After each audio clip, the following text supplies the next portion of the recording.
Welcome to another episode of It's the Steven Show. I'm Steven Styles Cobb, and this is It's the Steven Show. Bringing you raw, funny, and real opinions from Steven Styles Cobb himself, which is me. And today, I'm going to dive right into it. I want to give you 15 minutes at most. I don't want to keep you here too long. I want you to come, get your tea, then get out. And then spread the tea around. So, first we're going to get into Miss Robin Roberts. Coming out of the closet. Okay. Even before the cancer, before the short haircut, I don't think anybody thought Robin was straight, okay? Nobody was looking at Robin's love life or anything like that. We all kind of knew the tea, like we know the tea with Queen, but nobody says anything. We let her live because, you know, she doesn't give us too much, you know. When you are who you are and you do what you do, it's just simple, you know. Like Queen just does it so simply and without effort that it's just like to the point of, oh well, we'll just let her live. You know, they let her live and they let her have her life, and that's perfect. So, back to Robin. I don't know why she felt the need to come out. I guess there was pressure. Maybe somebody had tea on her and they were about to spill it, and she didn't want them to spill it before she did. So, that's probably where they got that tea from. So, but my whole point on that was, I didn't think she was straight to begin with, okay? I'm a queen. I know a queen when I see one. Boy, girl, purple, yellow, or blue. We know each other, so come on. The next thing, since we're on women and gay and topics, let's go to women in the military. Okay, now there's this 3 push-up rule for the military. You gotta do 3 pull-ups. Sorry, not push-ups, 3 pull-ups. That's this one. If you can't do 3 of those, they don't want you in the army or the military. And as a citizen, I think that's perfectly fine, because as a citizen who ain't going to the army, and I'm not giving you 3 pull-ups, 1 or 2, I'm not giving you anything because I'm not fighting. I love where I live and all of that, but I'm not doing it. So I respect everybody else who does. But if you can't meet the requirements, you don't belong there. So women are up in an uproar like, oh, we should deserve the right to fight in combat. Well, you might get killed if you can't do 3 pull-ups, honey, and you got to lift up a machine gun, or you got to help lift a man over your back because he's down. You know, there's a lot that comes with these requirements, and I just don't think we're ready for that yet. Until we start feeding them steroids or something, I'm sure there are places, fields, and jobs for women in the army and military, just not front combat, you know? I just don't think that's the right place for them right now. And that's just my view. Until they can give us 5 pull-ups, you know? Because 3 is cute. You can meet the requirement, but can you go past the requirement and give me 5 and 6 and 10? That's what I want to see. But until then, just us men. And the women can, you know, I hate to sound so, is it chauvinistic? Or, I don't know, I'll have to Google that word and see if what I if what I said was correct. But, I don't see it. You give me 3 pull-ups, or you go have a seat and go breastfeed. I'm sorry, that's just my view. Now, we're going to go to TV and movies, and how we keep, I'm not going to say we because I don't keep doing anything, but the media and Hollywood and producers and directors keep producing the same movie over and over and over again. How are we in 2013 and I've already seen in my lifetime 4 Carrie movies? I believe I saw 2 movies of the Carrie series, Stephen King, Carrie. I've seen 2 movies, and they already have like 3 or 4 TV shows about it, or TV movies. That's ridiculous. Why is it so classic that we have to keep drumming it up over and over again? I don't think it's that serious. What I think is the case is that this is our span of life, and this is our span of creativity. And our span of creativity is, we're up. We're up in our span of creativity, so we're going back in the past. Let's create King Kong again. Or let's create House on Elm Street. Or The Massacre in Amityville. All of these movies over and over again. Next thing you know, I'm going to see Save the Last Dance remake or The Lion King remake, where they're just going to keep remaking everything because they're just stuck. There's no new ideas. Nobody's pushing out new ideas, and if they're pushing out new ideas, Hollywood doesn't want to hear them. So, I don't know what that's about. It's really weird to me, but it's the world we live in, where we just keep producing the same movie, the same thing over and over again. Like Gilligan, they're going to do another Gilligan Island. They're going to do another 007. They already did The Honeymooners in black, and we messed that up. Not we messed it up. It just wasn't for us. It just wasn't, I didn't see it. They need to end it. It's too much reality TV. I think we got so indulged into reality TV that we forgot that we actually had to produce movies and TV shows that were of some kind of substance for people to watch. So now that we're just going back and getting the stuff that was of previous substance, like the stuff from the past, the 50s and the 60s and the 70s. Those are the good movies. Those are the good movies. Those are the good Tupperware. Those are the good clothes. Those are the good irons. Anything from the 50s and the 60s and the 70s is really authentic because that is the first of its kind. And when they first produced it, they were producing it as best as they can. But now that we're in 2013 and everything's watered down, everything's cheap, and you pick it up and it breaks, as to where I have to get something vintage if I want it to work now. And that's really the case in a lot of situations. Or if it's not going to be vintage, it's going to be luxury because it's going to be so expensive that it can't have any fault to it. I'm already spending $1,000. I wish you would have fault. Okay. Killing Kennedy, controversy of Malcolm X, Martin Luther King, Lincoln, and Kennedy. This is from Stephen Styles' point of view only. I don't have any juice, so you're going to have to give me a second. Oh yes, this is how it does. This is raw, funny, real. I'm going to give it to you. I don't have a cup. I forgot. Yeah, I was supposed to do that. I was supposed to always have a cup here as I talk to my people. I don't have a cup. I just have my candy. Crybabies, by the way. Ugh, chilly. So I'm going to have to drink out of my Tropicana and be real black for a minute with grape juice and swigging.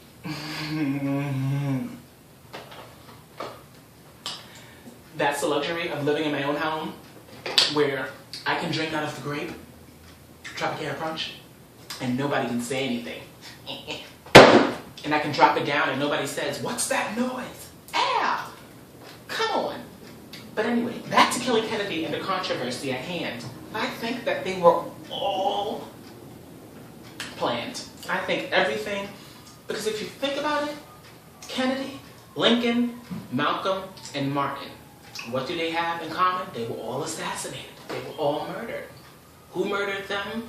Wannabes, people that the world would not care about if they didn't murder them. You know, people we would have never known if they never committed that one huge crime that set them up for life. I think it was all controversies, and I live in America, and I wouldn't put it past the government to get rid of Kennedy because he was obviously trying to do things to help people and benefit black people, and the government couldn't see that. Martin and Malcolm, that goes without saying. I don't even have to put any dirt on top of that. I don't even have to sugarcoat that. I don't have to do anything with that. That's Malcolm and Martin. They were doing too much for us. They were getting too far uniting black people, and government couldn't see that. I don't see it.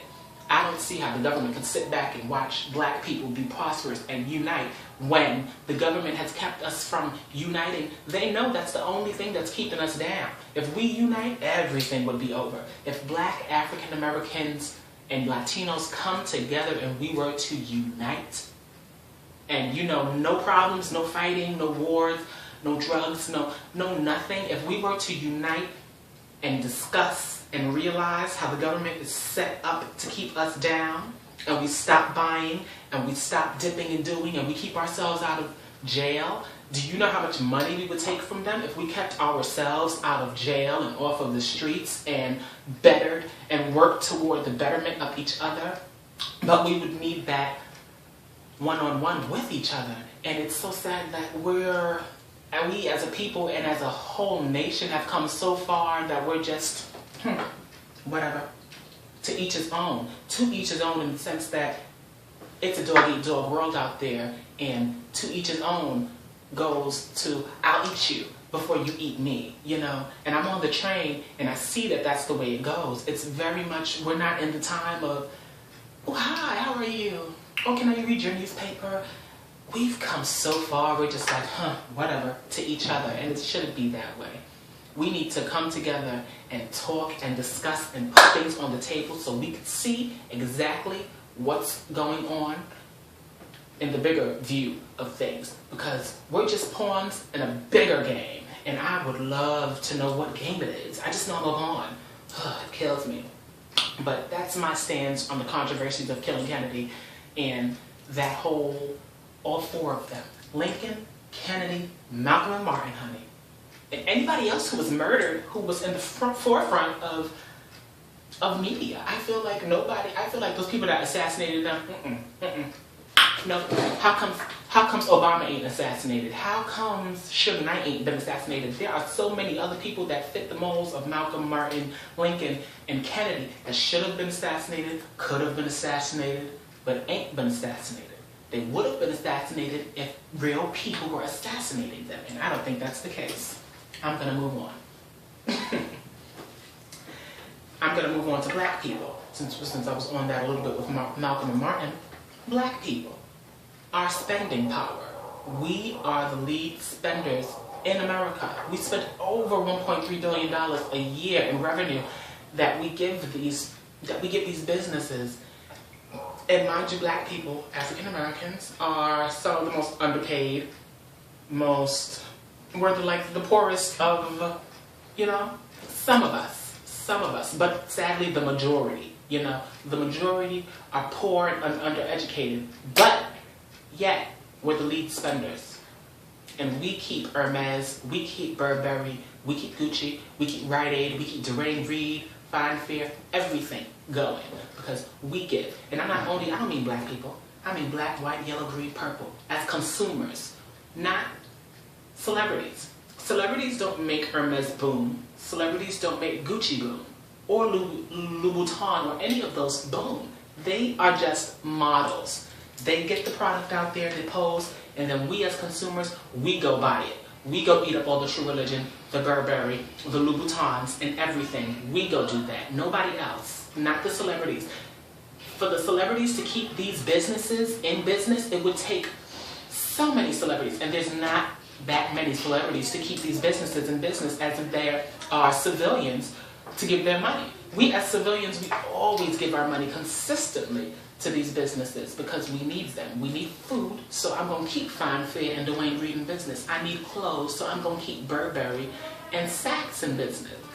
It doesn't mean that I'm not making enough money, because there's this whole debate of, oh, black people spend more than they get, their liquid money and blah, blah, blah. Yeah. Some of us are.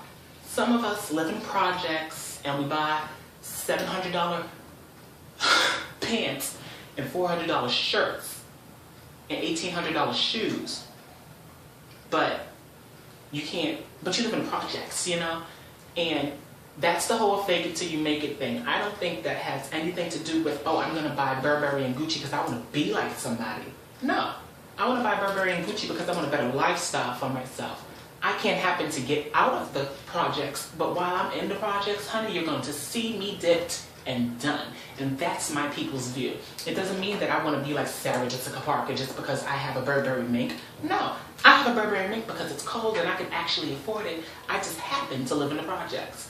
I hate that argument of liquid money because I'm an African American and I've had Gucci and Prada since 2000 and motherfucking 2 and 3, since I was in high school. And it was never a thing of, oh, I'm trying to fit in, or, oh, let me just keep spending because I'm trying to keep up with the Joneses. It was never the Joneses I wanted to keep up. It was always with Steven. I always wanted to keep up with Steven. Steven had a lifestyle in his mind that he wanted to reach, and he reached it. He wanted that lifestyle. I wanted that Gucci. I wanted that Prada. I wanted that Burberry. I did not want to wear big JCPenney pants anymore, or big, or not, jeans plus clothes, big old coats. No. My parents and people were molding me to dress as a big old boy when I was a size small, everybody would give me extra large because they wanted me to fit a mold. But I already had this mold in my mind that I was creating, and I wanted to fit that mold. As soon as I got enough money, as soon as I got enough wherewithal to find out how to dip and do things, I dipped and did things, and I got my product and my stuff. And I created that look and that feel for myself. And I kept that going because it's a lifestyle. It's not just, ooh, I want to fit in. No, it's a lifestyle. I live that lifestyle to the fullest of glamour and taken care of. I want to be taken care of. And I feel like that's what pricey clothes and all that other stuff says. I'm taken care of. Yeah, I have all that stuff, but I also have money in the bank. Not necessarily money in the bank, because the other day I closed my Bank of America account. They take out too much money a month, so I'd rather keep all my money for me. So what I do now is, and I've heard this, they said, the black people, they get their checks and they go and they cash them at the check cashing spot.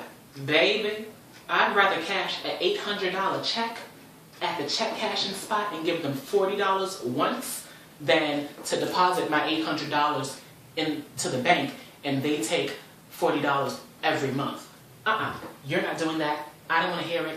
Give me my money. I'd rather have my or $7.49 or whatever it's going to be after you take your $40, because I'll still be sitting pretty, because it's gonna be with me. So I can manage my money on my terms and not have to worry about, oh, the bank. No, I pay taxes already. I don't have to worry about, no. Give me my money. It's mine. I want it now. I'm not one of those people who let the government and everything run and help and This is my life. I just happen to live in America. So you're going to give me my shit and I'm going to, do whatever I do to put into America. Because that's supposed to be the thing. We're supposed to grow up, make money, and put back into America, supposedly. So give me a chance. But I'm not giving you my money so you can take it and flip it and do all kinds of different things with it while my back is turned. I'd rather have my money right under my nose all the time. That's just me and how I feel. Ooh, AIDS invention. So I was scrolling through Facebook. There's this AIDS invention that was patented in the 70s. And the first cases of HIV and AIDS didn't exist in the United States until the 80s. And the guy's name is, oh no, I forgot his name, but he's a doctor, and you should Google it. And I just brought that up because it goes back to America and what they're capable of and what we have no idea of. Conspiracy theory and blah, blah, blah, but there's fact and there's false. And there's a lot of things that we think are fact that are false. And there are a lot of things that we think are false that are fact. And one day the tables are going to turn and everything's going to come out, because that Daniel Snowden, he already was telling us a lot of things, or whatever his name was, that leak from the White House and information that they were watching us and tapping our phones. Hell yeah, that's just a tip of the iceberg, baby. He was just giving us a little tip. So there's so much more that's going on under our nose that we have no idea about. So we really need to pay attention, talk to one another, and put it all on the table. Again, as I said before. Ooh, bleaching. I really want to talk about bleaching because I feel like we don't get into that. Black people don't get into that, and we really need to. I was on the train the other day, and this lady, she was staring at me. And mind you, I'm naturally light-skinned. I'm high yellow, naturally. Ain't nothing been touched. Ain't nobody ever touched my skin with no bleach except my mama, Rhonda, when she had me. That was the natural bleach when she had me, because she is really light. So I got the natural bleach. The lady on the train staring at me, honey, staring at me, daggers, like. And I was like, why is she staring at me? So we get into our skin. Let me tell you, we get into our skin all blotchy, and it patch up, and it nasty. Look at her, and I realized she uses bleaching cream. Because I know bleached skin, It looks like it's been touched by vitiligo, because it's not going to be smooth. It's going to be patchy, but not as patchy as vitiligo or eczema. It's going to be a patchiness that looks like you did it. That's why. It's going to look like you did it. So I saw that and I realized she was doing nothing but hating on me. She was over there by the pole looking at my skin, then looking at her skin, then looking at my skin, and looking at her skin, and then turning up our fists, and I'm looking like child picnic. Boom! Because this is natural, and I really find it, and it's always a Caribbean woman. Always. None of the men. The men aren't secure. Well, except Violence Cartel, who bleached himself until within an inch of his life, honey. He's so light, but it's not a natural light. It's a light that looks like you were once brown and somebody come in and scrape off your first. Ooh, it's nasty. And that's just what I wanted to express, how nasty it looks. We don't need to bleach ourselves. Black and brown is some of the most beautiful things you will ever come across, honey. You will not find this in the store. You have to be born like that. And when people are born black and brown and they want to distort themselves with that look, honey, who are you trying to look like? Not Becky and not Samantha Ann, because it's never going to happen. Honey, you're going to bleach yourself to within an inch of your life and you're just going to